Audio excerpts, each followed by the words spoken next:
what's going on with Coheed and Cambria? Well, right now we're celebrating our 10-year anniversary. Congrats. Yeah, thank you very much. That's a long time. Yeah, so actually in the spring of this year, we're going to go out. We're going to do an evening with Coheed and Cambria, never-ender concert series, if you will, where the band comes out, does an acoustic set for 30 minutes. We come out, play the entirety of the first record, and then come back and do like a nice little collection of tunes. So it's just a night with Coheed, basically. That's fantastic. Now, you have a love for music. You obviously have a love for comics. You know, which came first, and did one bleed into the other, or how did that all? I guess they came at the same time. I mean, growing up as a kid, I mean, your first introduction to anything, at least for me, was wild and colorful. And you know, you see Spider-Man, you see the Incredible Hulk, and you know, music really, you know, it wasn't something that I was truly conscious of. But you know, to see a visual on a T-shirt, like, made sense. So I liked that. I liked cartoons, you know. And then as I got older, probably, I don't know, 10 years old or so, I started to find records and stuff. And like, I remember looking at like Jimi Hendrix Electric Ladyland. A friend of mine had it, and it was the original cover with the naked ladies across, and I was like, this is cool. Yeah. You know what I mean? I'm like, what is this? Yeah. This is naked ladies. I don't know what this is.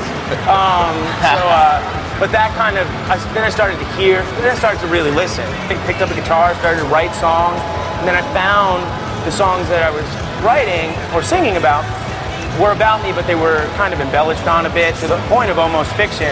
And that's when I kind of brought in my love for you know, visual storytelling and comics into the fold, and kind of created the Amory Wars and Coheed and Cambria. So, wow, that's amazing. Your music career and your comics career, it all dovetails so sort of seamlessly almost. Did that just sort of happen? Was that conscious? And do you see that continuing on as you continue to work? I definitely see it continuing on. It was, I guess it was a conscious effort. I mean, you know, creating Second Stage, I knew that was the second part of this overall saga, and I knew there were going to be multiple. And it was going to tell the saga of these two characters, the band's name, Coheed and Cambria. And, you know, it took me a while. Originally, you know, we were going to do everything ourselves, and we started with a series called The Bag Online Adventures of Second Stage Turbine Blade. And that was all done ourselves, but, you know, we didn't really know what we were doing that much. So we needed like editorial. We pushed over to Image Comics, and now boom, and now it just kind of all makes sense and is working, you know. So we're up to In Keeping Secrets now. We've completed Second Stage, and I've just put out a prose novel co-authored by myself and Peter David for Year of the Black Rainbow. Oh, it's the origin story of Coheed and Cambria. That's awesome.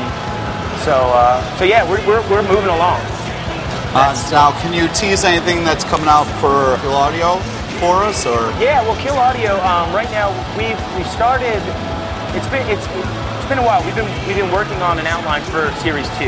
Basically, kind of going over, finding out where has Kill Audio been, because that's an unanswered question in the first arc. Is, well, where the hell has he been, and why does he not remember?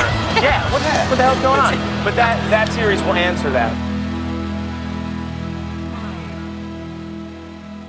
Now you got a new thing you're working on, the Subway Seriez. Can you talk about that? Yeah, a comic. Yes, a new comic. We actually just submitted the finished first script. At least I like to think. We're going to probably get some more editorial. I mean, that's just kind of how it works. But Subway Seriez with a Z at the end of series. It's basically a zombie apocalypse tale that takes place in Manhattan.